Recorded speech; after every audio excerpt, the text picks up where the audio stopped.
It's lovely to have you on again, Biff. I mean, what are we looking at? 45 years, 23 albums, if I've added them up correctly? Yeah, 43 years, actually, from the first album. I think it's one of those things that certainly when I read back on it, your history is so long and varied, but I'm guessing to you it doesn't feel like that long since you were rehearsing and thinking, right, what we're going to do here? No, not really. No, I think most bands are like that, though. Seems to fly by. Can you remember how it felt to, I guess, to be thinking, I don't really know how we're going to do this, but we're going to have a go? Can you remember that feeling of just, I guess, sort of surrendering to rock and roll, I guess, and just putting all your hope into it?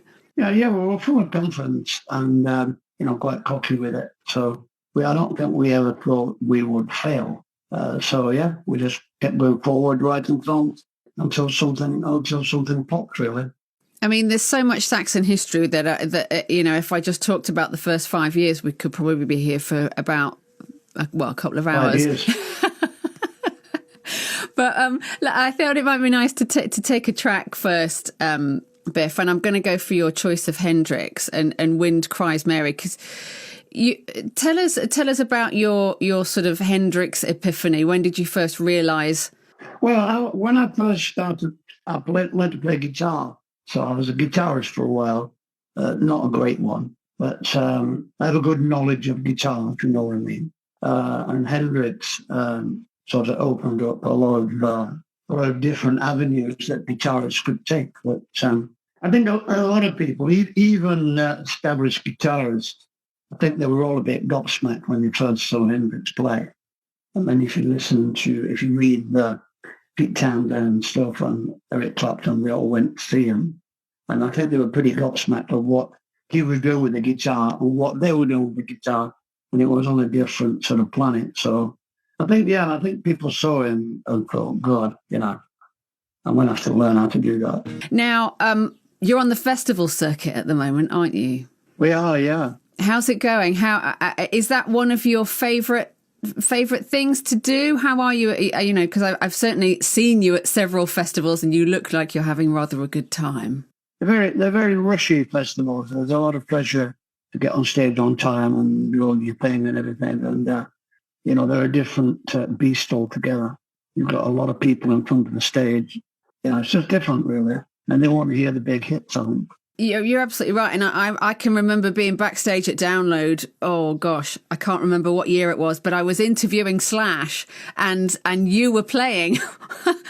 And he literally went, hang on a minute. And just the beginning of Wheels of Steel, he was like, wait. And he was like, oh, yeah, there we go. So he stopped the interview just to listen to, you guys play the beginning of Wheels of Steel. It was a really nice moment. He was not listening to me. He was listening to you. And then the Guns N' Roses guys are all big fans of Saxon, Maiden, Motorhead, all those big 80s British bands. So, yeah. I'm going to ask you to talk a little bit about AC/DC here, because you've picked Hell's Bells, and they're another band that we can put in that bracket of the fact that people absolutely adore the catalogue, but also we love the fact that they're still coming out with stuff.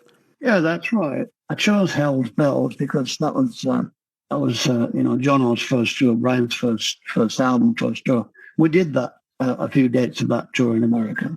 And I was a big fan of, AC/DC before Brian, but I think he really nailed it on that album. And then that particular song, I just think it's a brilliant song to come back with after Bond's death, really.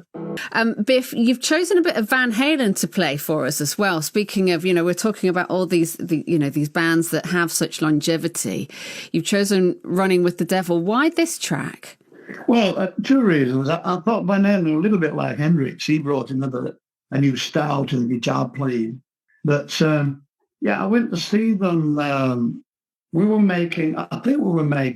sure somebody will correct me on this, but I think we were actually recording our first album in 1979. And I went to see them at the Rainbow. And actually they were like nothing I'd ever seen before, really. So Running with the Devil, I just thought it was a great track.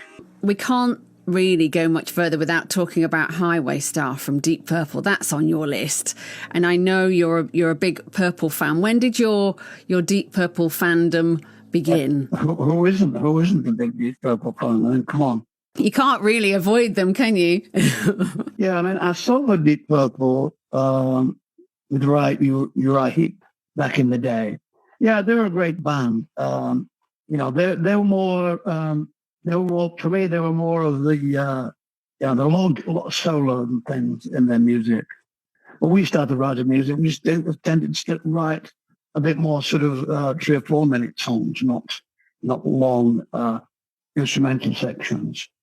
We've toured with them many times. Are they good fun to tour with? Because Ian Gillan always strikes me as quite a fun guy. Yeah, they're good. Yeah, and they're great. I've good laugh with them.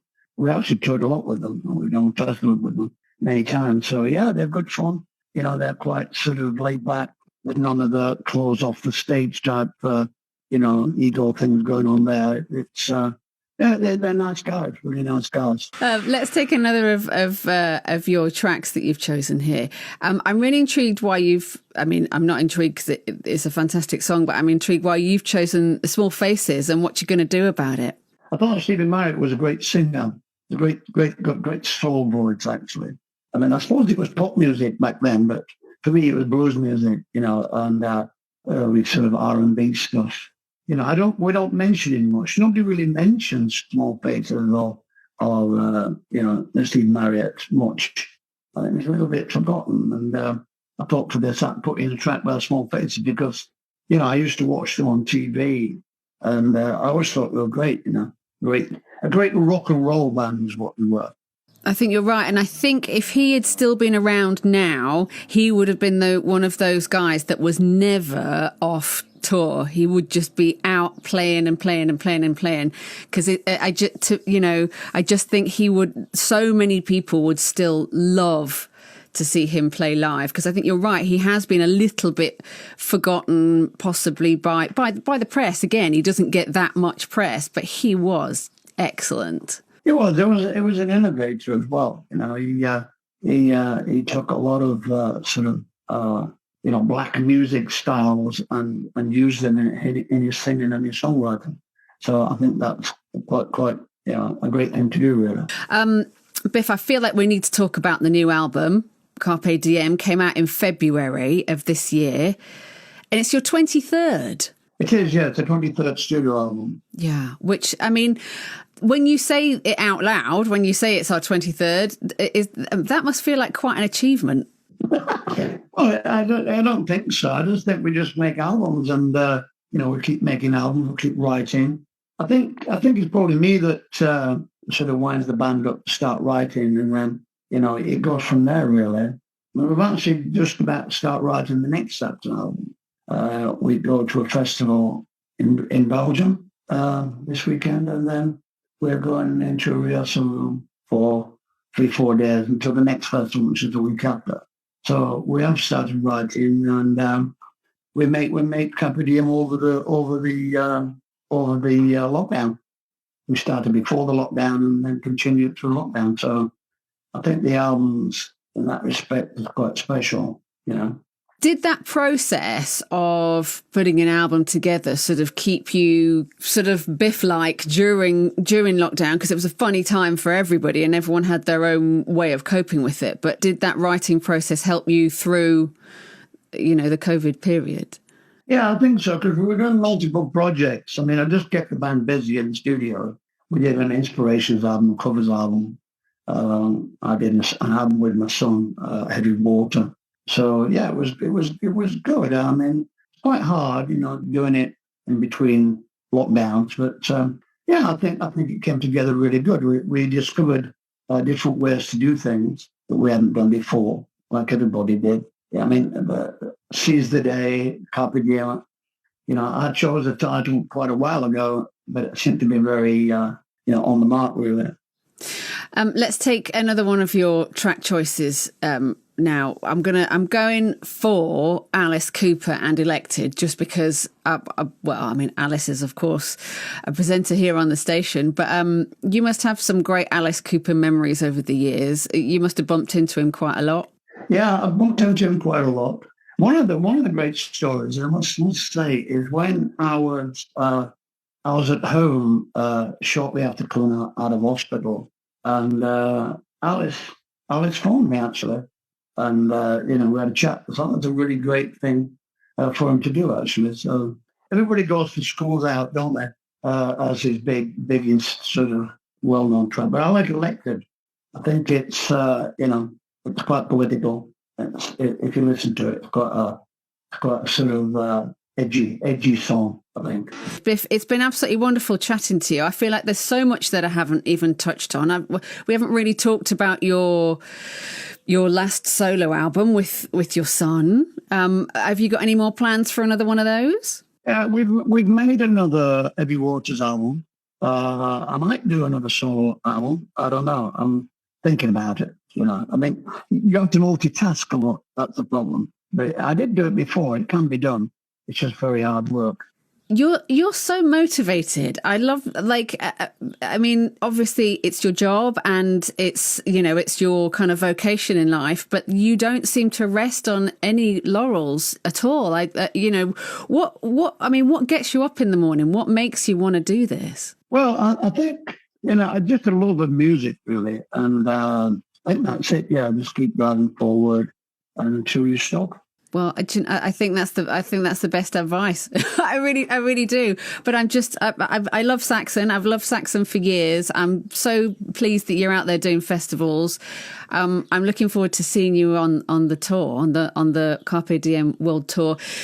Shall we end with a track from the new album, Biff? And if so, do you want to choose it? There's a few favourites I've noticed that people have, and one of them is it's called The Pilgrimage. So let's play that.